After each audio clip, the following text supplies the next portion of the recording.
So today I would like to invite Don McMahon to the rostrum, and I just want to introduce Don. Some of you probably know who Don is. He's a man of many talents. In fact, do you ever sleep? Ask her. I sleep better than she does. How many hours a night do you sleep? I sleep 7. Some on 8. Well, yeah. I just can't believe, looking at what you've achieved in life, that you could possibly be sleeping 7 hours. So, as a doctor, you obviously had a big contribution. As a doctor, what's your favourite contribution? It has to be, and the reason I'll give, perfecting how to test a baby's hearing using the brain waves. Right. All right, that's what I did at Melbourne University, but I did that for Professor Graham Clark, where I was working on the cochlear implant team, and we realised if it works, it's going to be best in small infants, which you can't test a hearing. And so we perfected, and my daughters were the first people in this world to have their hearing tested by brainwaves. There you go. Now, I know too that you conducted an exhaustive study of Ellen White and studied all of the teachings and came to some pretty amazing medical... I used her medical stuff. Right.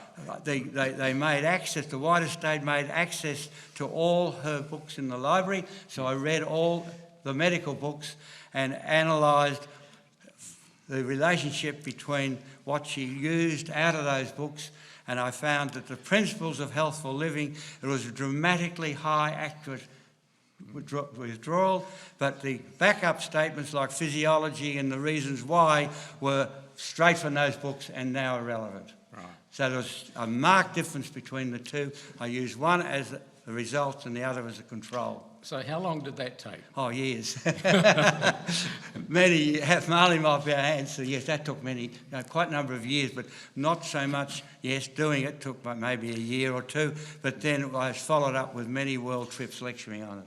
And then you developed somewhere along the line an interest in historical bridges. Yes, that was when I wanted to cover, I'd covered eucalypts, and I decided then I enjoyed travelling so much around Australia, I went and photographed all the historic bridges. And your favourite bridge? Well, it's difficult to say. I would have, the one right in the middle of Melbourne, Princess Bridge, as a Melburnian I'd have to say, but as I'm up here I'll say, as in 1956 with one of my cousins, before there was any tourist trips over Sydney Harbour Bridge, we went down the train line from the nearest station at one end, climbed an 8-foot barbed wire fence, climbed up the top of the bridge. To get up there, you had to actually step off the bridge because every now and then it's blocked by a crane, and you had to go down onto a painter's platform and clamber back and cross Sydney Harbour Bridge before it was legal. So it has to be Sydney Harbour Bridge. So that was at night, was it? It was sort of after the last regular train before any night trains. You had to do it between two trains, but we didn't manage it. We hid in little alcoves along the underground. Well, you realise that's a criminal offence, and you're probably going to need a lawyer. Well, is there any place here? You're a lawyer, are you? Yeah.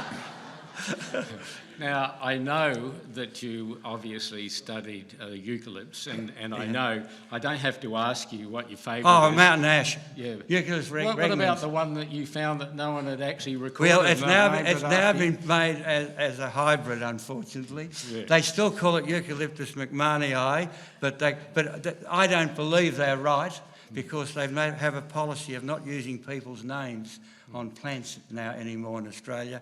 And I used my name and they didn't like it. That's what I claim. Anyhow, I'm sticking to it. Anyway, with all of the wonderful things and things that you've studied, Don's here to talk to us about alcohol. And I don't know whether many of you saw that excellent series of programs by Sean McAuliffe recently, where he, coming from an alcoholic's background, wanted to look at it, and I remember the final expert that he spoke to, he asked the question of that expert, just give me what is the safe level of alcohol that you can take that doesn't do any damage to you. And you're going to tell us what the answer is too. So anyway, thank you, Don. Right.